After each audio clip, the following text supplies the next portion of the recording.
आपको बताता हूँ फिर कॉल हो। ठीक है। हाँ जी, अस्सलाम वालेकुम। ठीक है चलो। कौन आपने कॉल की है? कौन है आप? ISI सर आप आ गया। क्या हाल है सर? क्या हाल है? ठीक है ठीक है सर। वो इस तरह है कि वो सामने दो बंदे हैं, वो चर्च पी रहे हैं, तो मैंने आपको कॉल किया। मैंने कहा यार पता नहीं किधर और भी सारी फिर काम ख़राब होता है, आप उनका नाम लिख ले। आपका नाम क्या है? आपका नाम अहमद बस अटक से। सर उनको मेरा नाम नहीं बताना आप। चलो ठीक है, शुक्रिया सर।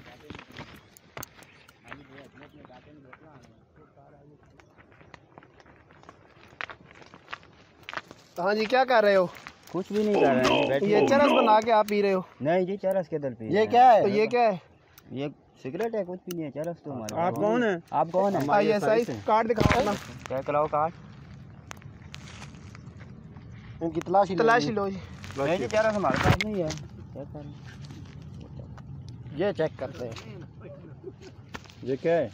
ये चरस नहीं तो और क्या है? ये हमारे इसमें क्या है? पास इधर वापस आ जाती है। इसमें क्या है? कैसे वापस आ जाती है? ये क्या बात है? बताओ ना, आपको बताते हैं। ये देखो वापस वापस नहीं वापस जाएगा। किधर है? हमारे पास किधर? आपके पास क्या सबूत है? हमारे पास चरस है। चलो यार, चलो यार। हाल है।